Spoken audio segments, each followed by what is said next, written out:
तो आज का स्टडी है 2 क्रॉनिकल्स 24:4 से 27 और उसका मेन टॉपिक है कि वेवरिंग माइंड डिस्प्लीजेस गॉड। जो मन दुलमुल होता है, ढुलमुल जाता है, वो परमेश्वर को नाराज बनाता है। एक ढुलमुलते मन से परमेश्वर नाराज रहता है। अ वेवरिंग माइंड डिस्प्लीजेस गॉड। तो आज हम देखेंगे 4 चीजें कि जो डुलमुलता जो मन है, वेवरिंग माइंड, उसके बारे में कि 4 दिशा से ऐसे देखेंगे। एक तो good works under good influence, अच्छे काम अच्छे प्रभाव के अंदर होता है।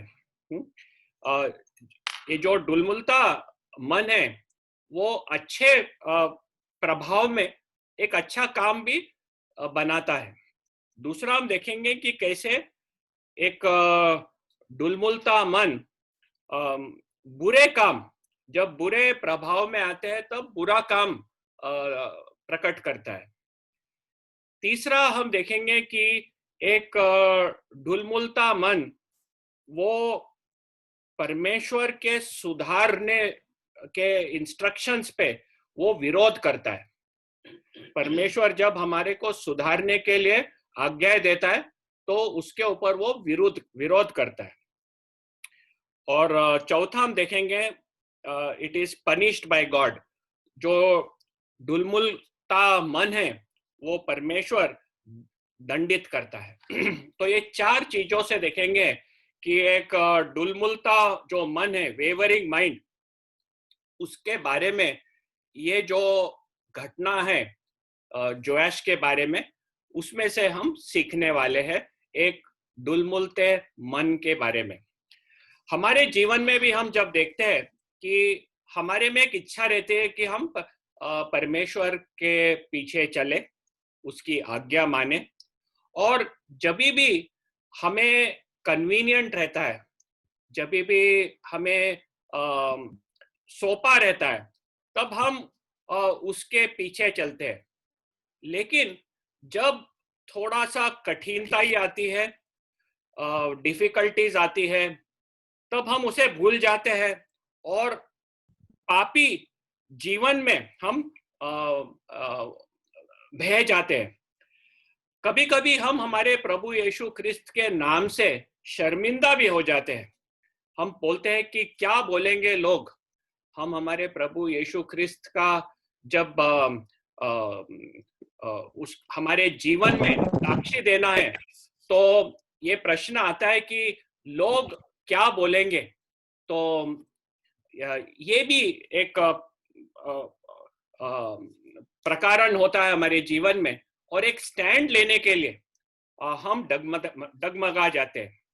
तो आओ पहले देखेंगे कि जो एक वेवरिंग माइंड है, डुलमुल करने वाला मन, वो कैसे अच्छे काम भी करता है, लेकिन जब उसको अच्छी परिस्थिति और अच्छा प्रभाव उसके साथ हो तो एक डुलमुलता मन अच्छा काम भी प्रोड्यूस कर सकता है। तो आज हम देखेंगे जोआश के जीवन में से चौथे वचन में हम देखते हैं कि उस समय प्रभु यहोवा के भवन में वो काफी रूइंस में था, काफी उसका सिचुएशन खराब था और उसे सुधारने के लिए एक बहुत बड़ी जरूरत थी। तो ये थी परिस्थिति जिधर जोआश जब राजा बना। हम देखते हैं कि वो थोड़े अच्छे कार्य करने लगता है। तब जोआश ने ये निश्चय किया था चौथा वचन में कि जो भवन है उसे हम सुधारेंगे और वापस रिस्टोर करेंगे। क्योंकि 7वें वचन में से हम देखते हैं कि अठलाया के जो बच्चे थे उन्होंने ये भवन को तोड़कर उधर का जो भी सामान था वो उन्होंने निकालकर बाल के भवन में वापरा गया था। तो ये जो यहोवा का भवन था वो काफी टूटे हुए सिचुएशन में था। तो हेलो हेलो, हाँ थोड़ा लाइन शिफ्ट हो गया था। तो इधर हम देखते हैं कि अम, जो जोएश वो तय करता है कि भवन को वो सुधारे। और 5वें वचन में हम देखते हैं कि वो याजकों को बुलाता है, उधर के जो लीवाइट्स है उन्हें बुलाता है और उन्हें कहता है कि तुम लोग जाओ और सब जो जूडा के शहर है उधर जाके लोगों को कहना कि मोसेस ने जो टैक्सेस बताया था भवन के लिए, वो टैक्सेस उन लोग दे। और उन्हें कहता है कि तुम लोग जल्दी जाओ ताकि पैसे मिले और उस पैसे से यहोवा का भवन सुधार सके। लेकिन लोग जल्दी से ये काम करने के लिए बिल्कुल तैयार नहीं थे। उन लोग राजा चाहता था कि जल्दी से जाके करे, लेकिन उन लोग अपना पैर हिला नहीं रहे थे। तब जोआश यहोदा से बात करने लगता है कि क्यों ये जो लिवाइट्स है उन लोग क्यों जाके ये कार्य नहीं कर रहे हैं। तब उन लोग ने काफी सोचा इसके बारे में और फिर यहोयादा ने उधर एक संदूक बनाई, वन चेस्ट, एक पेटी बनाई उसने। और वो पेटी लाके जो यहोवा का भवन है उसके दरवाजे के पास ये पेटी रख दी है। और 9वें वचन में हम देखते हैं कि एक प्रोक्लेमेशन किया राजा ने कि जो मोशे ने कर देने के लिए कहा है यहोवा के भवन के कार्य के लिए, वो लोग आके उस पेटी में डाले। और 10वें वचन में हम देखते हैं कि उधर के जितने जो प्रिंसेस थे, उनके जो महत्व के लोग, वो सब आके और प्रजा भी आके उधर पैसे डालने लगे। हाँ, तो काफी खुशी आनंद से जो उधर के हाकिम थे और प्रजा थी, उन लोग ने आके अपना पैसा और दान उस पेटी में डालने लगे। और जो पैसा आया वो बहुताई से आया। और हम देखते हैं कि यहोयादा और जोआश ने ये पैसे लेके जो उधर के कारपेंटर्स हैं, मिस्त्रियों है, भड़ियों है, कारपेंटर्स, मेसन्स, उनको पैसे दिए। और फिर जो लोखंड में काम करने वाले, ब्रॉन्ज में काम करने वाले, उन्हों को भी उन्होंने पैसा दिया। और जो भी कार्य करना था भवन के रिपेयर के लिए, उन्होंने पूरा किया और अच्छे से पूरा किया। बाकी में और भी पैसा बाकी था। तो हम 14वें वचन में देखते हैं कि जो भवन में वापरने के लिए जो वेसल्स है, बर्तन है, चांदी के, सोने के, वो सब बर्तन उन लोग ने बनाए। और फाइनली हम देखते हैं 14वें वचन में कि जो रोज की तब तक इधर देखते हैं कि उधर होम बलि चढ़ाने के पात्र और धूपदान आदि सोने चांदी के पात्र उधर आए। और जब तक यहोदा जीवित रहा तब तक यहोवा के भवन में होम बलि नित्य चढ़ाई जाती थी।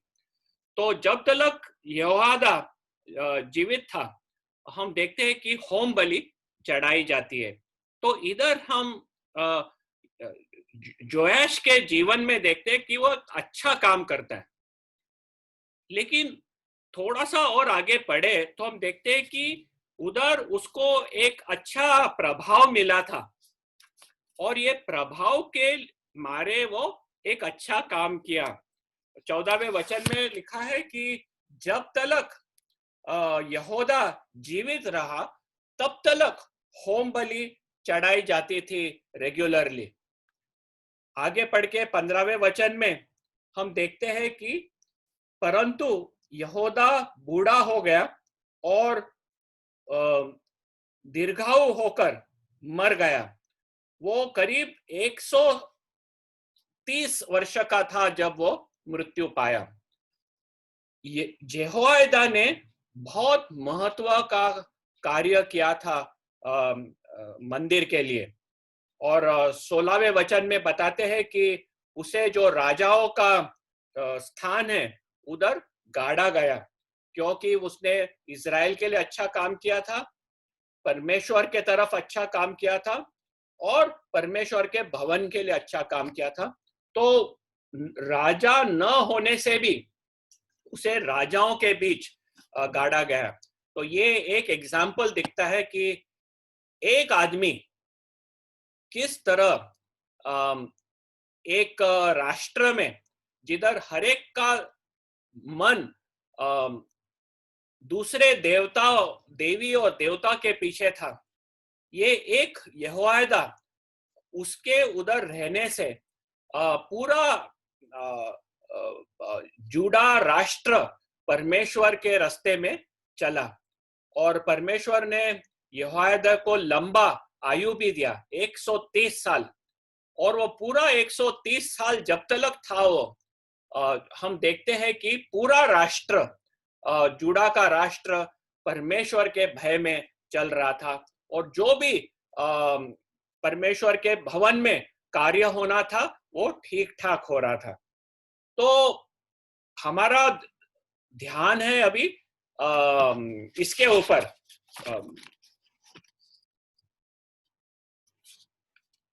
जोआश के ऊपर।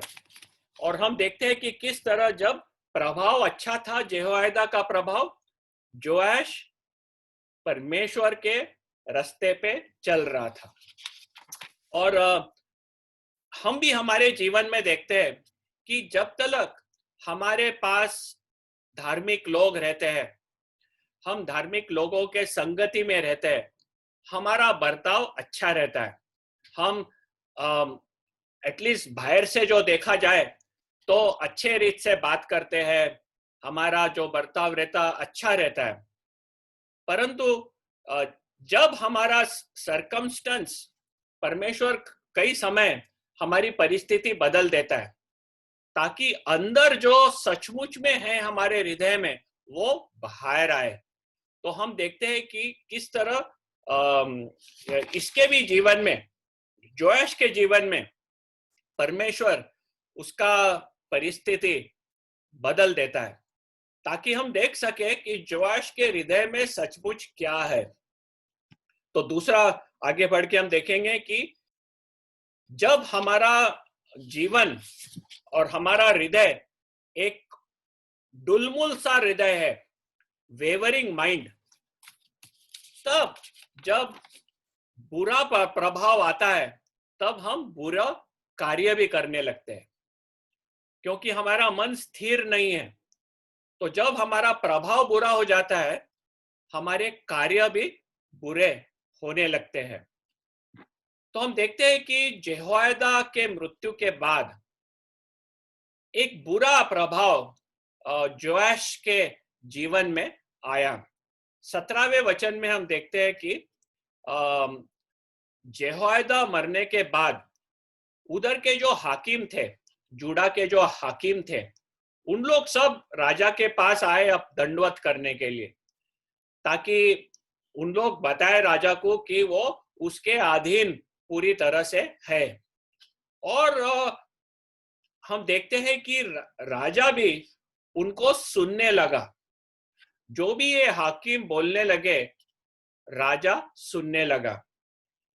हमें ये याद रखना है कि यही हाकिम पहले अठालिया के राज्य में उन लोग देवता के पीछे, आशेरा के पीछे, अनेक जो देव देवता है, जो मूर्ति है, उसके पीछे भक्ति में लगे हुए थे। और जब तक यहोयादा था तब तक ये जो मूर्ति पूजा है वो काबू में रहा था। अभी यहोयादा की मृत्यु हो गई, वो बाजू निकल गया। अभी वापस इनके जीवन में एक इच्छा आ गई कि वे मूर्ति पूजा वापस शुरू करें। उनका इरादा नहीं था कि यहोवा को भूल जाओ, यहोवा को भी रखो, लेकिन यहोवा के साथ ये मूर्ति पूजा भी जारी रखो। उनके मन में यह है कि क्या पता करके ये मूर्ति भी हमें मदद कर सकती है। हमारी परिस्थिति अनेक टाइप की आएंगी, तो हमें हमारे सब ऑप्शंस खुला रखना चाहिए। सिर्फ यहोवा के पीछे गए तो ये जो हमारे देव और देवता, कभी उन लोग गुस्से हो गए तो हमारी हालत खराब हो जाएंगी। तो उन लोग अपने जो इच्छा थी उनकी देव देवता की मूर्ति पूजा करने की, वो जाके उन लोग जोयाश के कान में डालने लगे। और हम देखते हैं इधर 17वें वचन में कि जोयाश राजा उनको सुनने लगा। अभी सुनना एक बहुत अच्छा चीज है। ज्यादा करके लोग कम सुनते हैं, बात ज्यादा करते हैं, सुनते कम। तो सुनना एक बहुत इम्पोर्टेंट क्वालिटी है और हमें सबको ये सीखना है। लेकिन जब सुनना है इसलिए कि हम समझ सकते हैं कि दूसरे लोग क्या बोल रहे हैं। एक बार वो जो बोलना है बोले, तब हमें उसका तुलना परमेश्वर के वचन के साथ करना है, और जो परमेश्वर का वचन कहता है उस रीत से चलना है। हमें सुनना इसलिए नहीं है ताकि हम लोगों को प्रसन्न करें। लोगों को प्रसन्न करने के शो में हम लोग नहीं हैं।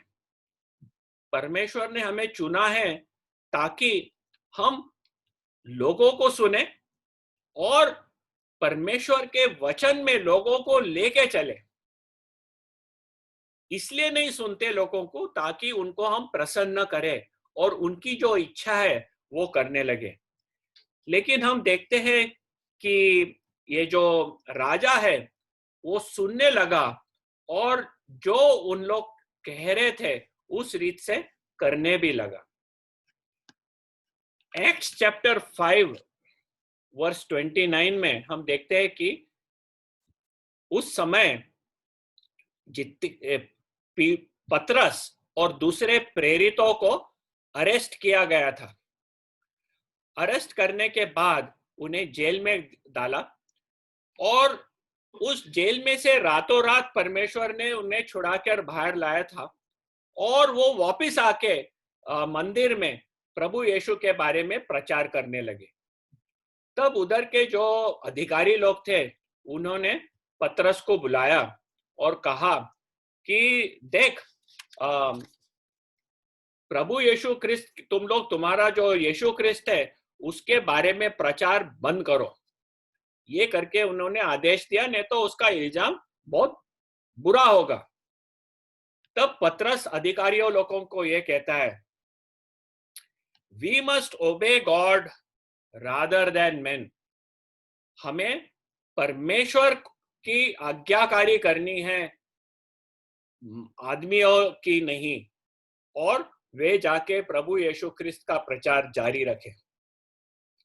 जब परमेश्वर और मनुष्य के इच्छा में एक कॉन्फ्लिक्ट आता है, हमारा मन एकदम क्लियर रहना चाहिए कि हम परमेश्वर के रास्ते में चलेंगे। जॉन चैप्टर 12 वर्स 43 में भी हम देखते हैं कि कई लोग प्रभु यीशु क्रिस्त को सुनने के बाद उधर के अधिकारी लोग प्रभु यीशु क्रिस्त के ऊपर विश्वास करने लगे। लेकिन उन लोग जो फरीसी लोग थे उनसे डरते थे।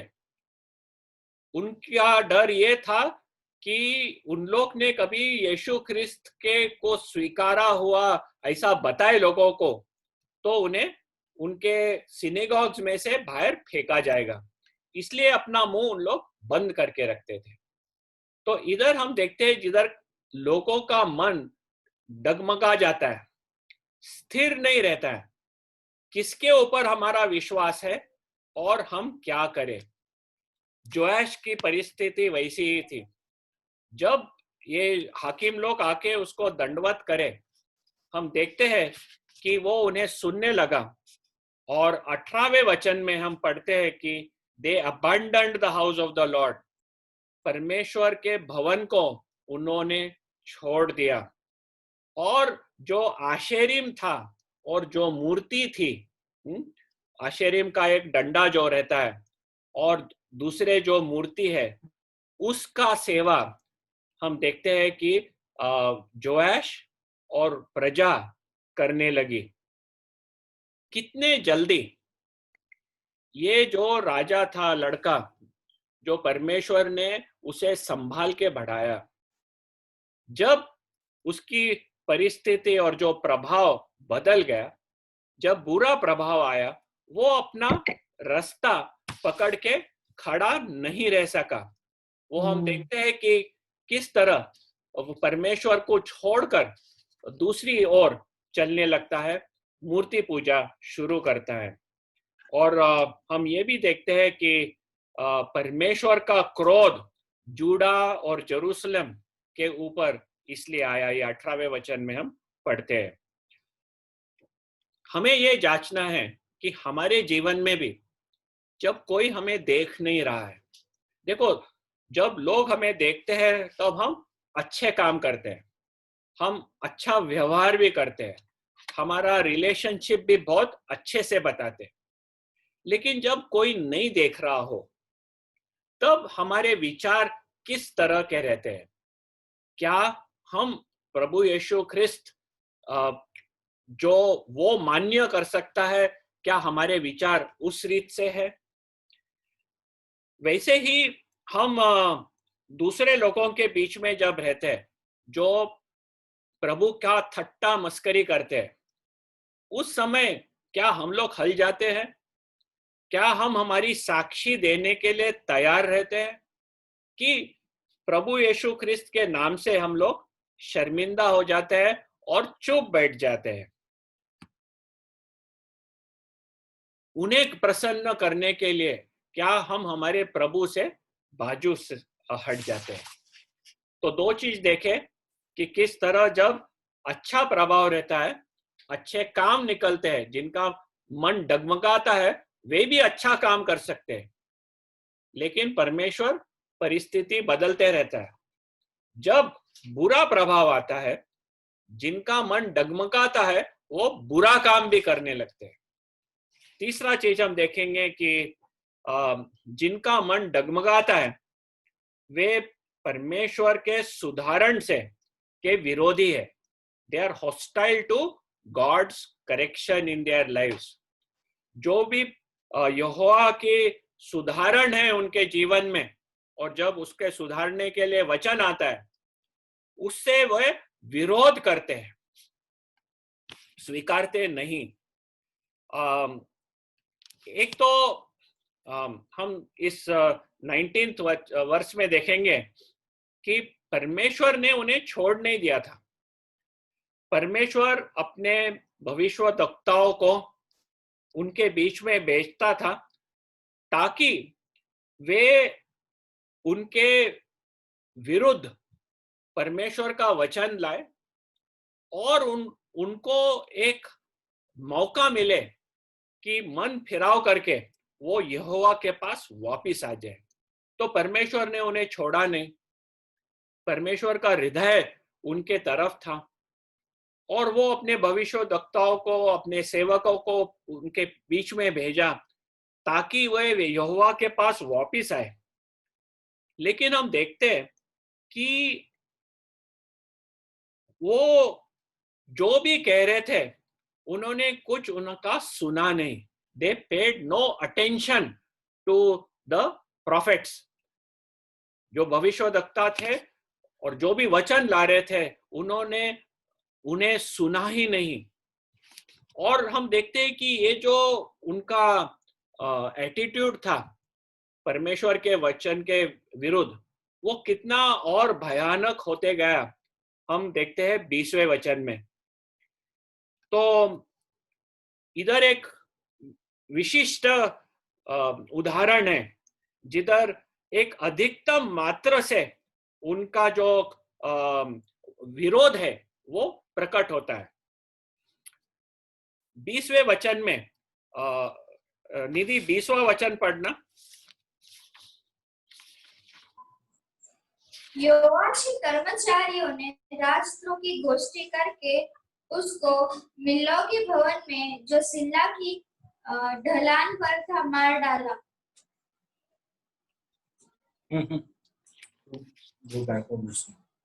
दो इतिहास चैप्टर 24 वर्स 20। तब परमेश्वर का आत्मा यहोयादा याजक के पुत्र जकरिया में समा गया और वह ऊंचे स्थान पर खड़ा होकर लोगों से कहने लगा, परमेश्वर यूं कहता है कि तुम यहोवा की आज्ञाओं को क्यों टालते हो। ऐसे करके तुम्हारा भला नहीं हो सकता। देखो, तुमने तो यहोवा को त्याग दिया है, इस कारण उसने भी तुमको त्याग दिया। तो ये हम देखते हैं इधर। और जकराया था यहोयादा का बेटा। यहोयादा कौन था? यहोयादा याजक था जिसने जोएश को जब वो 1 साल का बच्चा था उसे बचाया था। 7 साल हुए तक उसने छुपा के पाला था और 7 साल होने के बाद उसको राजा करके स्थापन किया था। खुद का जान दांव पे लगा दिया था करके अटालाया को समझा रहता कि यहोयादा ये कर रहा है तो उसको मृत्यु दंड मिली रहती। लेकिन ये सब यहोयादा ने किया और आगे जाके पूरे यहूदा राज्य को उसने संभाला जब ये जोएश छोटा था और परमेश्वर के रीत में पूरे राज्य को चलने के लिए सिखाया। अभी हम देखते हैं कि उसका बेटा है जकराया और वो आके परमेश्वर के आत्मा ने उसे भेजा है। तो आप देखते हैं तब परमेश्वर का आत्मा यहोदा याजक के पुत्र जकराया में समा गया। तो परमेश्वर का आत्मा ने जकराया को अभी इनके पास भेजा है, जोआश के पास। और वो आके लोगों को कहता है, जोआश को कहता है, उनके जो हाकिम है उनको कहता है, प्रजा को कहता है कि तुम लोग परमेश्वर का जो वचन है, जो उसके उसने आपको जो कमांड्स दिया है, आदेश दिया है, उसे तोड़ते क्यों हो? और तुम लोग ने परमेश्वर को त्याग दिया, इसलिए परमेश्वर तुम्हें त्याग रहा है। तो ये आके वो स्पष्ट रीत से उनके सामने आके कहता है। देखो, भविष्यवक्ता लोग आके शक्कर का कोटिंग लगा के मीठा बना के बताते नहीं है। जो कड़ू मैसेज है वो कड़वाहट से बता देते हैं ताकि लोग बाद में देखें कि क्या करना है हमें। क्योंकि बोलने वाला भविष्यवक्ता नहीं है, पवित्र आत्मा बोल रहा है। भविष्यवक्ता सिर्फ एक मुंह है जो परमेश्वर का वचन उनके बीच में ला रहा है। तो हम देखते हैं कि जकराया आके स्पष्ट रीत से कहा कि तुम लोग परमेश्वर को त्याग दिए है, इसलिए परमेश्वर तुम्हें त्याग दे रहा है। तब 21 वर्ष में हम देखते हैं कि उन लोग ने जो हाकिम थे उन लोग ने मिलकर उसके ऊपर द्रोह की गोष्ठी लगाई और द्रोह का मृत्यु दंड रहता है। तो उसके विरुद्ध द्रोह का उन लोग ने गोष्ठी लगाई और पथराव करके उसे मार डाला। और ये पथराव किया कैसे? राजा के आदेश से। राजा ने अनुमति दी कि जकराया को पथराव करके मृत्यु दंड मिले। तो हम देखते हैं कि उधर उसे पथराव करके मार देते, और मारने का जगह पर यहोवा के भवन का आंगन में उसे पथराव करके मारा गया। तो इधर से दिखता है कि कितने कठोर हो गए थे लोग। जोएश भी कितना कठोर हो गया था कि जिस आदमी ने उसे बचाया बढ़ाया, उसी के बेटे को उसने मृत्यु दंड दे दी। और उसका वो क्या कर रहा था, वो उसे परमेश्वर का वचन लाके बता रहा था। तो ये देखते हैं कि जब हम डगमगाते, पाप में रहते, तब हमारा हृदय बहुत कठोर हो जाता है। वो जितना यहोयादा ने उसके ऊपर दया बताया था, सब दया वो भूल गया, और खुद ज़करयाह के ऊपर बिल्कुल दया वो नहीं बताया। और ज़करयाह मरते मरते बोला कि यहोवा ये सब देख ले और लेखा भी ले, इनके विरुद्ध ये लेखा भी ले और देखे कि इन्होंने क्या किया है। हमें इसमें से हमारे हृदय को भी जांचना है। जब हम पाप में चलते हैं परमेश्वर के इच्छा के विरुद्ध, और जब परमेश्वर के लोग आके हमारे जीवन को और पाप को पॉइंट आउट करते हैं, तो हमारा रिएक्शन क्या रहता है? क्या हम भी जोएश के समान चिढ़ के उनके ऊपर हमारा गुस्सा निकाल लेते हैं? पाप तो हमेशा हर एक जन करता है, लेकिन जब हमारे पाप को परमेश्वर उनके लोगों के द्वारा बताता है, क्या हम पश्चाताप करते हैं कि हमारा क्रोध उनके ऊपर निकालते हैं? क्या हम बोलते हैं कि क्या तू बिन पाप का है? क्या तू दोषहीन है? मेरे को बोलने वाला क्या है? तेरे जीवन में 10 चीजें हैं, तू मेरे को कौन बोलने वाला? क्या हम इस तरह रिएक्ट करते कि परमेश्वर जब उसके वचन से हमें सुधारता है, हम वो सुधारण स्वीकारते हैं? जब दाऊद ने बादशिबा के साथ बहुत भयानक पाप किया था, और जब परमेश्वर का भविष्यवक्ता ने आके उसके पाप को स्पष्ट किया, हम देखते हैं कि दाऊद तुरंत पश्चाताप करता है, अपने पाप को स्वीकारता है, परमेश्वर की ओर जाके माफी मांगता है और अपने जीवन को सुधारता है। जब हमारे पापों को प्रकट किया जाता है, हमारा रिस्पॉन्स क्या है ये देखना है। जब परमेश्वर का वचन या उसके लोग हमारे पापों को बताते हैं और सुधारने का प्रयत्न करते हैं, और हम उससे दूर चले जाते हैं, हम स्वीकारते नहीं, then we are on very dangerous grounds. हम बहुत खतरनाक जगह पे चलते हैं, जैसे हम देखें कि जोएश के जीवन में हुआ। तो 3 चीज हम देखें कि जिनका डगमगाता मन रहे, वो अच्छा भी काम कर सकते हैं जब उनके साथ कोई अच्छा प्रभाव हो, लेकिन जब भी वो प्रभाव बुरा होता है, हम देखते हैं उनके जीवन में से बुरा कार्य होता है। और जो इनका मन डगमगाते जाता है, वे परमेश्वर के सुधारण से विरोध करते हैं। और चौथा हम देखेंगे कि जो डगमगाते हैं वो परमेश्वर उन्हें दंडित भी करता है। डगमगाते मन को परमेश्वर दंडित करता है।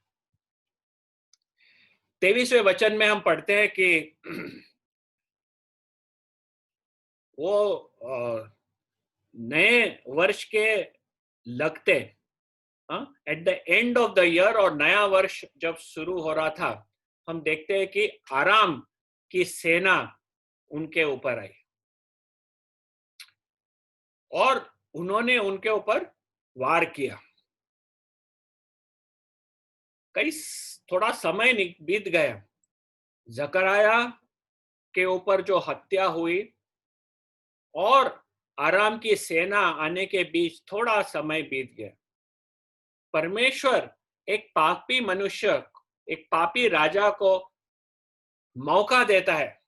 क्या वो अपने हृदय को जांच के मन फिराव करे, पश्चाताप करे, परमेश्वर की ओर वापस जाए? लेकिन हम देखते हैं कि समय बीता, लेकिन जोआश परमेश्वर के पास जाके पश्चाताप नहीं किया। नया साल जो शुरू हुआ, हम देखते हैं कि सीरिया का आराम की सेना आके जेरूशलेम और जूडा के ऊपर हमला किया और जितने उनके हाकिम थे उन्हें खत्म कर दिया, नष्ट कर दिया। सब हाकिमों को नष्ट किया और उनका सब धन लूटकर दमास्कस के राज्य में के पास भेज दिया।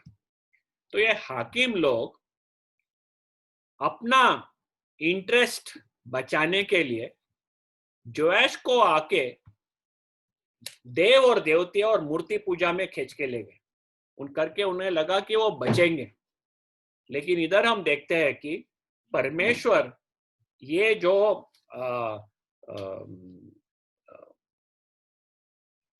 सीरिया आराम की सेना को भेजता है और पहले उन्हें खत्म कर देता है। तो हमें ये याद रखना है, जब हम डरते हैं और ये डर से प्रभु के पास से हम दूर होना चाहते हैं, तब जिस चीज से हम डरते हैं वही हमारे जीवन में हो जाएगा। जिस चीज से हम डरते हैं और वो डर के मारे हम परमेश्वर से दूर होते हैं, वही हो जाता है हमारे जीवन में। हम याद रखेंगे तब इज़राइल जब इजिप्ट में से बाहर निकली, मूसा ने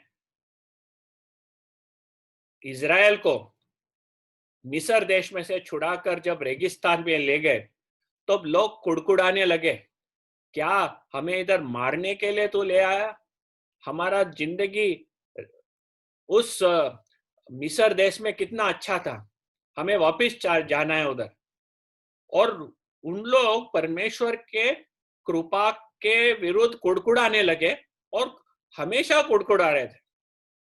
इतना हुआ कि परमेश्वर ने कहा, तुम में से एक जन भी जो प्रॉमिस लैंड है, कानान देश है, प्रवेश नहीं करेगा। 2 जन को छोड़ के, जोशुआ और कालेब, ये 2 जन को छोड़ के और कोई नहीं प्रवेश करेगा। और 40 साल परमेश्वर ने उन्हें रेगिस्तान में फिराया। हर एक जन जो निकला था 20 साल के ऊपर, हर एक जन मृत्यु पाया। तो जब हम डर के मारे परमेश्वर से दूर हो जाते हैं, तब वो डर हमारे जीवन में पूरा हो जाता है। तो हमें परमेश्वर के ऊपर विश्वास रख के चलना है। तो इधर हम देखते हैं कि ये जो हाकिम लोग थे और डर के मारे उन लोग चाहते थे कि मूर्ति पूजा करें। अभी वही डर से हम देखते हैं कि सीरिया का जो सेना है आके उन्हें खत्म कर देता है और जो भी उनका पैसे थे वो सब धन लेके उन लोग दमास्कस को ले जाते हैं। 24वें वचन में हम देखते हैं कि बड़ी सेना नहीं थी, ये जो सेना आई थी आराम की, थोड़े लोग थे, और जो जूडा की सेना थी वो बहुत प्रचंड थी। लेकिन ये सीरिया की थोड़ी सेना ने आके उन्हें पूरी तरह से हरा दिया। और इधर लिखा भी है, is because Judah had forsaken the Lord. Judah ने परमेश्वर यहोवा को नाकार दिया था, इसलिए एक छोटी सी सेना आके उनकी काफी बड़ी सेना को हरा डाला था। और इस तरह परमेश्वर जोआश के ऊपर अपना जो न्याय है वो पूरा किया आरामियों के सेना के द्वारा।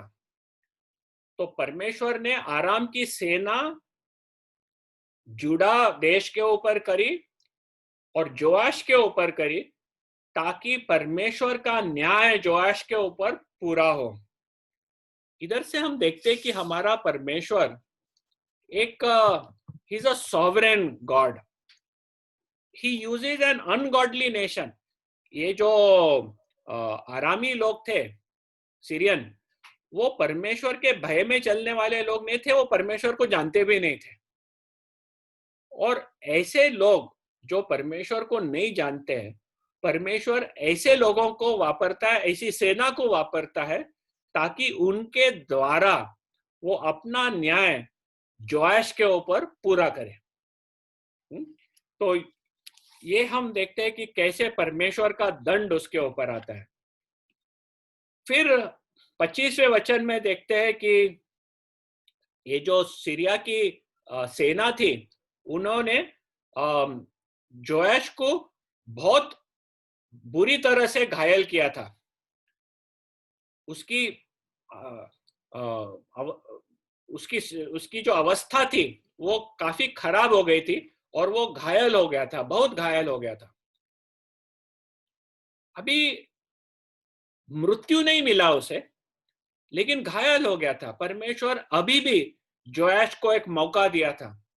क्या ये घायल होने के बाद वो मन फिराव करे, परमेश्वर के पास जाके पश्चाताप करे, अपने रास्ते को सुधारे? लेकिन हम देखते हैं कि तभी भी जोआश परमेश्वर की ओर मुड़ा नहीं। फिर जब वो अपने बिस्तर पे है और जो घायल हुआ था उसमें जख्म में से ठीक होने के लिए अपने बिस्तर पे है, हम देखते हैं कि उसके 2 नौकर जो है वो आके उसकी हत्या कर देते हैं। जब वो अपने बिस्तर पे सो रहा है, ठीक हो रहा है, उसे वो दोनों जन आके हत्या करते हैं। और हत्या का कारण क्या है कि जोआश ने जकराया की मृत्यु की थी। उसके विरुद्ध हम देखते हैं कि उसके 2 नौकर के मन में यह था, तो उन्होंने आके जोआश की हत्या कर दी। और जोआश राजा था, इसलिए दाऊद के शहर में उसे गाड़ा गया, लेकिन राजाओं के कब्र में नहीं गाड़ा गया उसे। जेहोयादा को राजाओं के साथ गाड़ा गया था और वो राजा नहीं था, क्योंकि वो परमेश्वर के भय में चलने वाला था। लेकिन जोआश जो राजा था, 40 साल राज किया था उसने, उसे राजाओं के कब्रों में नहीं गाड़ा गया। उसे दाऊद के शहर में तो गाड़ा गया, लेकिन राजाओं के कब्रों में नहीं गाड़ा गया। इसमें से हम क्या देखते हैं? ये पूरा जो घटना घड़ी, उसमें से हम क्या सीख सकते हैं? हम देखते हैं कि God hates a double minded man. परमेश्वर को घृणा आती है जो लोग हिचकिचाते हैं अपने विश्वास में। वो चाहता है कि हम स्थिर रहे, हमारे विश्वास में हम प्रभु यीशु ख्रिस्त के ऊपर पूरी तरह से विश्वास करें और हिचकिचाए नहीं।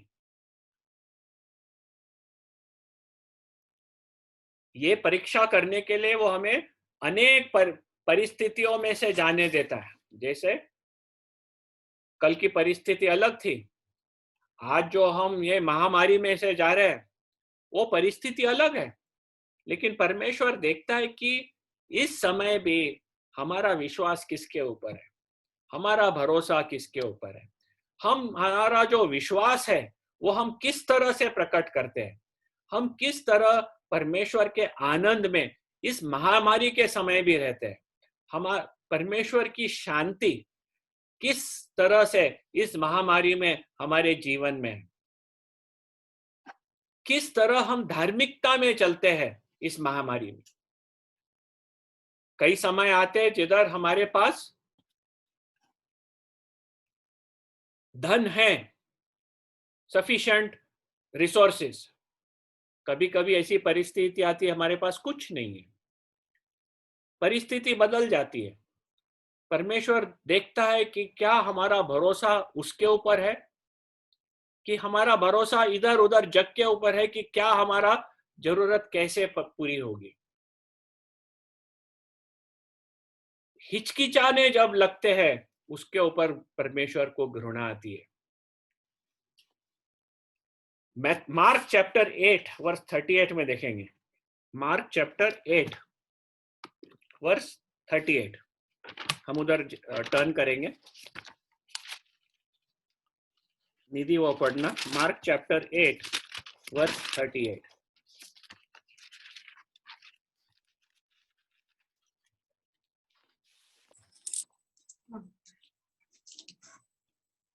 जो कोई व्यभिचार और पापी जाति के बीच मुझसे और मेरी बातों से लजाएगा, मनुष्य का पुत्र भी जब वह पवित्र दूतों के साथ अपने पिता की महिमा से आएगा तब उससे भी लजाएगा।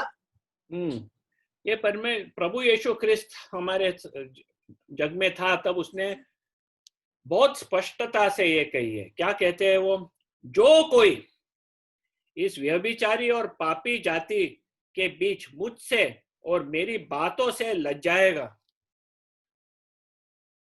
हमें हमारे हृदय को जांचना है, क्या हम प्रभु यीशु ख्रिस्त के नाम से लज जाते हैं? लोगों के बीच में क्या हम हिचकिचाते हैं उसके नाम से? मनुष्य का पुत्र भी जब वह पवित्र दूतों के साथ अपने पिता की महिमा सहित आएगा तब उससे भी लज जाएगा। हम हमारे जीवन को जांचना है, क्या हम पूरे एक मन से परमेश्वर की ओर चल रहे हैं? परमेश्वर हमें अनेक परिस्थितियों में से प्रसार करेगा, चलने के लिए ले जाएगा। क्या हर एक परिस्थिति में हमारा विचार उसी के ऊपर रहेगा? जैसा दाऊद उसके साम 23 में लिखता है, even though I walk through the valley of the shadow of death I will fear no evil. मैं मृत्यु के घाई में से भी चलूंगा, मैं कोई दुष्टता बुराई से घबरूंगा नहीं। ये परमेश्वर चाहता है कि हमारा विश्वास उस पे अटल रहे। अभी ये करने का एबिलिटी किसमें है? कोई में भी नहीं है। जो राजा था, जो राजा था और हमारे में एक फर्क है। जोआश राजा और हमारे में एक फर्क है। नए करार में जब हम प्रभु यीशु ख्रिस्त पे विश्वास रखते हैं तब एक हमारे में एक बदलावट आती है। हमारा जूना मनुष्य प्रभु यीशु ख्रिस्त के मृत्यु के साथ जुड़ के मर जाता है। प्रभु यीशु ख्रिस्त जैसे जी उठा, हम भी एक नए जीवन में जी उठते हैं। और ये है बॉर्न अगेन, ये है नया जन्म। और ये जो नया जन्म परमेश्वर हमें देता है वो उसके चरित्र में बना हुआ है। और ये नया मनुष्य परमेश्वर के ऊपर एक मन से चलने के लिए उसमें क्षमता है। जूने मनुष्य में क्षमता नहीं है, लेकिन नए मनुष्य में क्षमता है। हम सचमुच में प्रभु यीशु ख्रिस्त के ऊपर विश्वास रख के उसे हमारा उद्धारकर्ता करके स्वीकारे हो तो प्रभु हमें एक नया जीवन देता है। और ये जीवन डगमगाता नहीं, वो स्थिर रहता है, उसी में क्षमता है। और हमें हमारे हृदय को और हमारे जीवन को जांचना है।